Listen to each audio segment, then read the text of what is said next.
அஸ்ஸலாமு அலைக்கும் வரஹ்மத்துல்லாஹி வபரகாத்துஹு. கண்ணியத்திற்குரிய எல்லாம் வல்ல அல்லாஹு ஜல்ல ஷானஹு தஆலாவின் நல்லடியார்களே, இந்த குடியரசு நாளில் குடியரசும் குடிமக்களும் என்ற பொருத்தமான தலைப்பின் கீழே நாட்டு நடப்புகளை நாம் அறிந்து கொள்வதற்காக குழுமி இருக்கிறோம். முதலில் நாடு விடுதலை அடைந்து 1947 விடுதலை அடைந்தது. விடுதலை அடைந்த பிறகு வெள்ளக்காரனுடைய சட்டத்தின்படி தான் நம்ம ஆட்சி நடத்தினோம். அதே நேரத்தில் நம்ம நாட்டுக்கு தகுந்த ஒரு சட்டத்தை உருவாக்க வேண்டும் என்பதற்காக ஒரு குழு அமைக்கப்பட்டு அவர்கள் 2.5 ஆண்டு காலம் பலவிதமான பிரச்சனைகளை ஆய்வு செய்து இந்த சட்டம் போட்டால் என்ன விளைவு ஏற்படும், அந்த சட்டம் போட்டால் என்ன விளைவு ஏற்படும், தேசம் எப்ப பிரியாம இருக்கும், தேசம் ஒற்றுமை எப்ப சிதையாம இருக்கும், இந்த மாதிரி எல்லாம் கவனத்தில் கொண்டு அவர்கள் பலவித ஆய்வுகளையும் அறிஞர்கள் கூடி ஆராய்ச்சி பண்ணி ஒரு சட்டத்தை அரசியல் சாசனம் என்பதை உருவாக்குகிறார்கள். உருவாக்குற அரசியல் சாசனத்தை இந்த குடியரசு சொல்லிட்டு இந்த நாளில் தான் நாடாளுமன்றத்தில் தாக்கல் செஞ்சு இந்த சட்டத்தை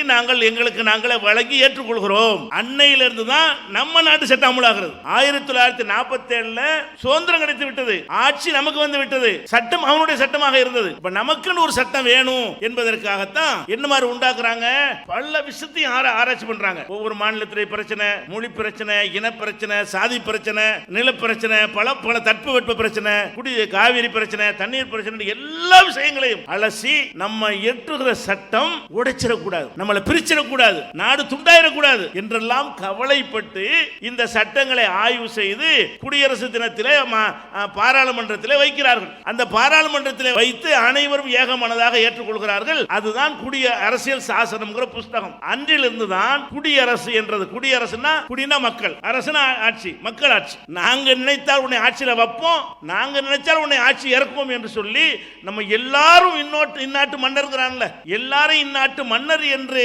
அடிப்படையில் குடியரசு, மக்கள் அரசு என்ற அடிப்படையில் இந்த நாடு உருவாக்கப்படுகிறது. சட்டம் இப்படி உருவாக்கப்படும் பொழுது அந்த சட்ட புஸ்தகத்தில் பல விஷயங்கள் எழுதுகிறார்கள். அதுல முகப்புல எழுதின ஒரு முக்கியமான விஷயம், இந்த சட்டத்தை, இந்த அரசியல் சாசனத்தை, அவருடைய கருத்தை சொல்கிறேன், வார்த்தைக்கு வார்த்தை இல்லை, இந்த அரசியல் சாசனத்தை இந்திய குடிமக்களாகிய நாங்கள் எழுதி எங்களுக்கு நாங்களே வழங்கி கொண்டோம் அப்படி இந்த புஸ்தகம் சொல்லுது. எப்படி கவனிக்கிறாங்க, எவனோ வகுத்த சட்டத்தை நம்ம ஏற்றுக்கொண்டோம் வரக்கூடாதுக்காக வேண்டி அறிஞர்கள் எழுதி இருந்தாலும், ஆய்வு செஞ்ச சட்ட வல்லுநர்கள் மட்டும்தான் செய்தார்கள் என்றாலும் அவங்க எப்படி கவனிக்கிறாங்க, இந்த அறிஞர்கள் சொல்வதை நாங்கள் கேட்டுக்கொண்டோம் என்றால் அவன் நமக்கு எஜமான் ஆயிடுறானா, அப்படி வரக்கூடாது. அதனால எப்படி வாசகத்தை போடுறாங்க, இந்த சட்டத்தை நாங்கள் அத்தனை கோடி இந்திய மக்களும் உருவாக்கினோம், உருவாக்கி எங்களுக்கு நாங்க தான் வழங்கிக்கிட்டோம், உருவாக்கியதும் நாங்கள் தான், எங்களுக்கு வழங்கி கொண்டதும் நாங்கள் தான் என்று முகப்புல போடுறான். அப்படி நம்ம அனைவருடைய இரத்த துளிக்கும் அனைவருடைய வியர்வையிலையும் பெற்ற சுதந்திரத்தின் காரணமாக இதை உருவாக்குறாங்க.